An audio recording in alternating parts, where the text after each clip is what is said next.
நேற்று ராத்திரி தூங்கும் போது ஒரு குட்டி கனவு. ஒரு தீபாவளி டைமு தமிழ்நாட்டில் ஒரு 4 படம் ரிலீஸ் ஆகுது. முதல் படம் சூப்பர் படம், 2வது படம் சுமாரான படம், 3வது படம் 3வது ஷோவே தாண்டாது, அவ்வளோ கேவலமான படம், 4வது படம் ரேஸ்லேயே இல்லை, அதை விட்டுருவோம். இந்த 4 படத்தையும் பார்த்துட்டு ஒரு 9 யூடியூபர்ஸ், ஒரு 9 யூடியூபர்ஸும் அவங்க சேனலில் இந்த 4 படத்தை பற்றியும் ரிவ்யூ கொடுக்குறாங்க. இந்த முதல் படத்தை வந்து சூப்பருங்கிறாங்க, 2வது படத்தை சுமாருங்கிறாங்க, 3வது படம் தேராதுன்னே சொல்கிறாங்க. அதான் சொன்னல, அது ஒரு விளங்காத படம். இந்த மாதிரி போயிட்டு இருக்கும்போது திடீர்னு மேலேருந்து இந்த 9 யூடியூபர்ஸ்க்கு ஒரு கால் வருது. எங்கேருந்து? மேலேருந்து கால் வருது. நான் கடவுள் பேசுகிறேன். எந்த கடவுள்? உங்கள் எல்லாருக்கும் கடவுள். ஐயோ ஜி, நீங்களா? சொல்லுங்க ஜி.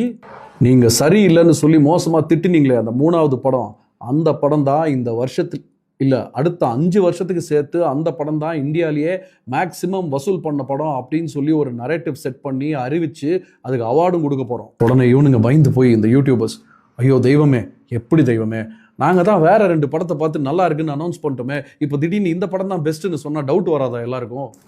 வெண்ணைகளா, அது கூட எங்களுக்கு தெரியாது. இப்போ நீங்கள் 9 பேர் இருக்கீங்க யூடியூபர்ஸ், நாங்கள் 10வதா புதுசாக ஒருத்தனை அனுப்புவோம். அவன் என்ன சொல்லுவான்? இது வரைக்கும் உலகத்தில் வந்த படத்திலேயே இந்த 3வது படம் தான் ஆகச்சிறந்த கலெக்ஷன் பண்ணியிருக்குன்னு வாய் கூசாமல் சொல்லுவான். உடனே நீங்கள் என்ன பண்ணுறீங்க? அவன் சொன்னதை அப்படியே கட் பண்ணி உங்கள் சேனலில் மாற்றி உங்கள் 9 பேரோட யூடியூப் சேனல்லையும் போட்டுன்னே இருக்கீங்க. நல்லா கேட்டுக்கங்க, 3வது படம் நல்லா இருக்குதுன்னு நீங்கள் சொல்லலை, அவன் சொன்ன கிளிப்பிங்கை அப்படியே ரெக்கார்ட் பண்ணி மாறி உங்கள் சேனலில் போட்டுக்கிட்டே இருக்கீங்க 9 பேரும். நேற்று வரைக்கும் 9 பேர் பேசினதெல்லாம் மறந்து போய் ஒரு நாள் ஒரே ஒருத்தம் பேசின அந்த வித்தியாசமான கருத்தை மட்டும் 1 மணி நேரத்துக்கு ஒரு தடவை 9 சேனலும் மாற்றி போட்டுக்கிட்டே இருந்தீங்கன்னா மக்கள் மனசில் அதுதான் ஆழமாக பதியும். அடுத்த 3 நாளைக்கு உங்கள் 9 சேனல்லையும் அந்த ஒரு சேனல் சொன்னதை பற்றி மட்டுமே பேசணும். அதுதான் உண்மைன்னு எல்லாரும் நம்பணும். அந்த 3 நாள் கேப்பில் நாங்கள் எங்களுடைய டங்குட காட்டி டுங்குடுபாக்கு வேலையெல்லாம் பார்த்து கம்ப்யூட்டரில் செட் பண்ண வேண்டியதெல்லாம் பண்ணி 4ஆம் தேதி, இது 4வது நாள் 3வது படம் தான் வசூலில் ஜெயிச்சிச்சு அப்படின்னு அதிகாரப்பூர்வமாக அறிவித்து ஆரவாரத்தோட அண்ட சராசரத்தையும் நம்ப வச்சிருவோம்.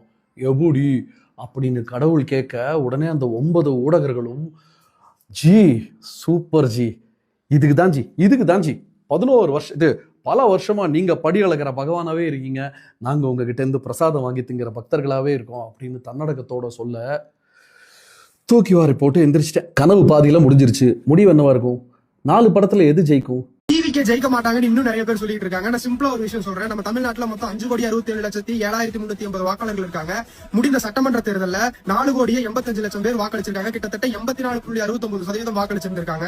நம்ம தமிழ்நாட்டுல மொத்தம் 75,032 போலிங் பூத்ஸ் இருக்கு. ஒவ்வொரு போலிங் பூத்லயும் குறைஞ்சபட்சம் 200 வாக்குகள் வாங்கினாலே தாவேகா 1.5 கோடி வாக்குகள் வாங்கிட முடியும். அதாவது 30% வாக்குகளை வாங்கிட முடியும். நான் சொல்றது குறைஞ்சபட்சம்.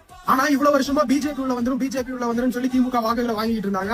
சோ இந்த விஷயத்தை வச்சு பார்த்தா டிவிக்கு அதிக இடங்கள்ல அதிக வாக்கு சதவீதத்தில் வெற்றி பெற்று தனிச்சு ஆட்சி அமைக்கிறது தம்பி தெரியாம பேசுறது போல் இருக்கு. இதுக்குதான் டிவிக்கு தலைவர் விஜய் அவர்கள் வந்து தன்னோட ஃபேன்ஸாவே வச்சிருக்காம அரசியல் நாலேஜ் கொண்டு வர சொல்றாங்க. நான் சிம்பிள் எக்ஸ்பிளைன் பண்றேன்.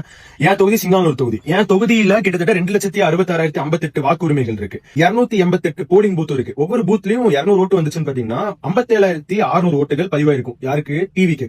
சோ பேலன்ஸ் இருக்கிற 2 லட்சம் ஓட்டு எங்க? சோ பெரும்பான்மையா நீங்க எப்படி ஜெயிப்பீங்க ப்ரோ? விஜய்னால தனியா சிஎம் ஆக முடியாது. விஜய் நிக்கிற தொகுதியில் ஜெயிச்சா விஜய் சிஎம் இல்ல ப்ரோ. ஒவ்வொரு தொகுதியில எம்எல்ஏ ஜெயிக்கணும்.